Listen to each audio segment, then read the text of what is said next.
사이언스 투데이의 요일별 섹션 사이언스 논평 시간입니다.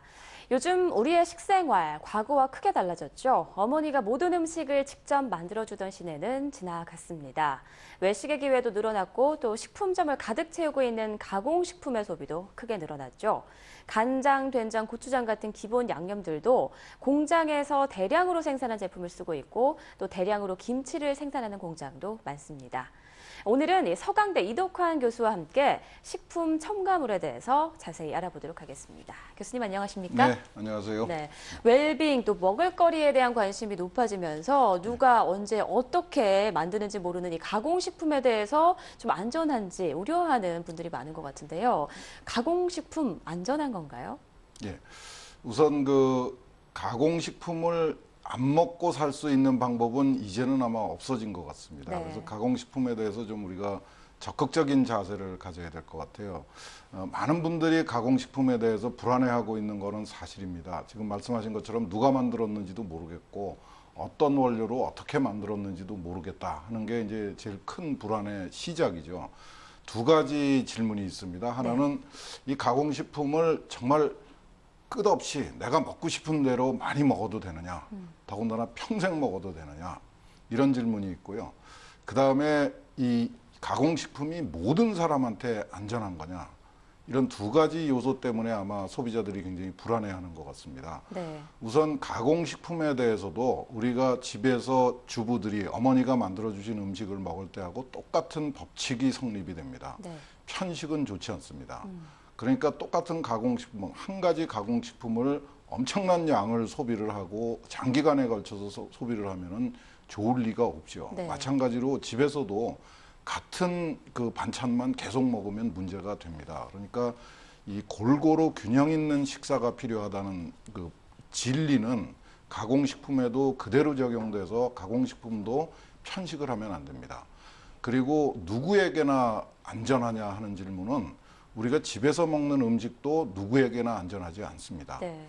예를 들어서 복숭아에 아주 심한 알러지를 가지고 있는 사람도 있습니다. 그렇죠. 그러니까 가공식품도 마찬가지로 그 본인이 그 체질을, 그 본인의 신체적 특징을 잘 알고 있어야 됩니다. 어떤 가공식품에는 민감한 체질을 가지고 계신 소비자가 분명히 있습니다. 근데 그렇다고 해서 다른 소비자들도 전혀 복숭아 먹고 문제가 없는 사람들도 복숭아 알러지가 있다는 것 때문에 먹지 말아야 된다는 것은 없지요. 그러니까 모든 사람한테 안전한 먹거리는 사실은 없습니다. 그리고 네. 편식을 하면은 분명히 나쁩니다. 네, 그러니까 가공식품의 경우도 집에서 만들어 먹는 음식과 마찬가지로 편식을 하지 말고 골고루 섭취를 하는 게 좋고, 예. 그리고 좀 체질에 맞게 그렇죠. 섭취를 하라 이런 민감 말씀이시죠. 체질은 본인이 알고 네. 피해야 됩니다.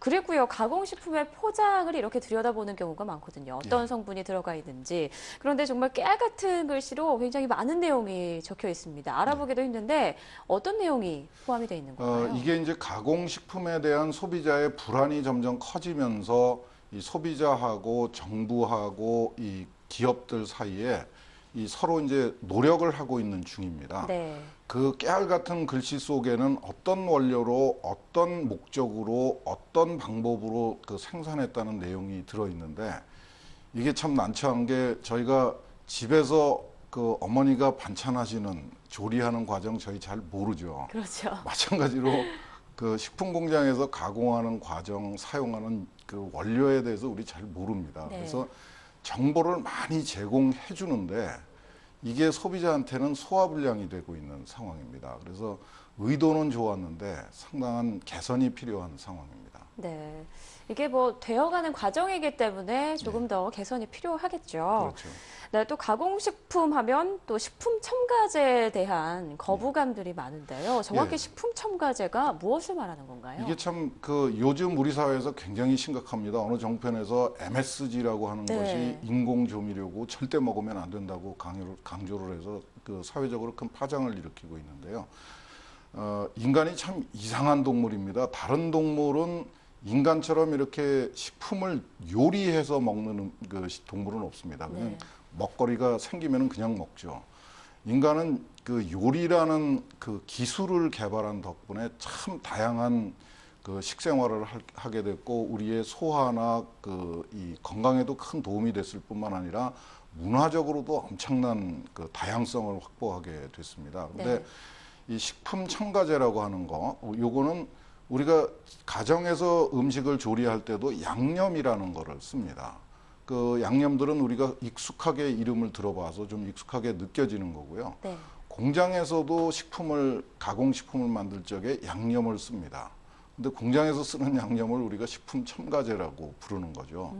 좀 이름이 낯설고 차별화돼 있고 그래서 거부감을 좀 많이 느끼시는데 저는 좀 이걸 그냥 그 공장 가공식품을 만들어내기 위해서 사용하는 새로운 종류의 양념이다. 네. 좀 이국적이고 낯선 이름을 가지고 있지만은 가정에서 조리하는 것하고 사실은 크게 다르지 않습니다. 네. 교수님 말씀 듣고 많은 시청자분들께서 이제 좀 안심을 하실 것 같네요. 그랬으면 좋겠습니다. 네. 그런데 그 식품 첨가제에 대한 허용 기준이 있다고 하던데 이건 네. 뭔가요? 이게 참 그 전문가들도 그 소비자들한테 제대로 잘 못 가르쳐 주고 있는 겁니다. 이 가정에서 요리하는 거는 그 정부에서 관리를 안 합니다. 근데 이제 가공식품 대량으로 식품 공장에서 그 생산해서 유통시키는 것은 사회적 요구에 의해서 정부가 관리를 하고 있습니다. 네. 이 관리를 하는 그 방법에서 과정에서 그 생긴 건데요. 이 허용 기준을 잘못 이해를 해서 허용 기준보다 적게 들어있는 것은 얼마든지 먹어도 괜찮다. 허용 기준보다 넘기만 하면은 절대 먹으면 안 된다. 이런 식의 인식을 가지고 있는데요. 그런 거는 아닙니다. 허용 기준보다 어느 정도 많이 들어있어도 사실 우리 건강에 직접적으로 문제가 되는 건 아니고요.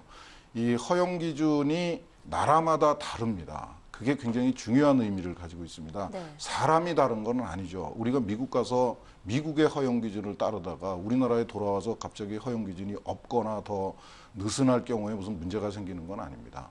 이 허용 기준은 규제를 하기 위한 기준입니다. 네. 고속도로에 그 속도 기준이 있는 거, 제한 속도가 있는 것처럼 이 허용 기준보다 많이 들어있는 식품은 절대로 유통되지 않도록 정부가 관리하겠다는 약속입니다. 그러니까 네.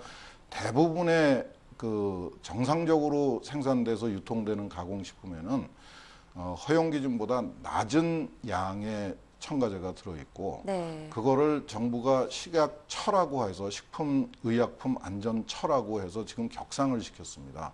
식약처와 경찰과 구청과 시청을 통해서 굉장히 엄격하게 관리를 하고 있습니다. 네. 그럼 마지막으로요. 이 천연 양념, 합성, 인공 조미료, 뭐 이런 조미료에 대한 거부감이 들면서 여러 가지 뭐 천연 양념이라는 게 굉장히 많이 나왔는데요.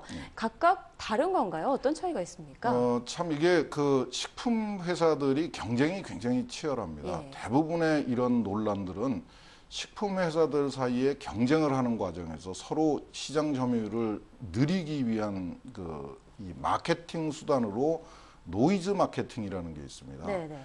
이런 노이즈 마케팅의 과정에서 파생되는 거고요. 최근에 우리 사회가 겪었던 그 카제인 나트륨에 대한 것, 이런 네. 그 MSG에 대한 것, 이런 것들이 전부 사실은 노이즈 마케팅의 결과입니다.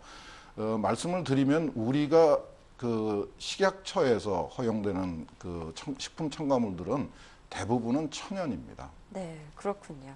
알겠습니다. 오늘 서강대 이덕환 교수님과 함께 식품 첨가물에 대해서 자세히 알아봤습니다. 오늘 도움 말씀 고맙습니다. 네, 감사합니다.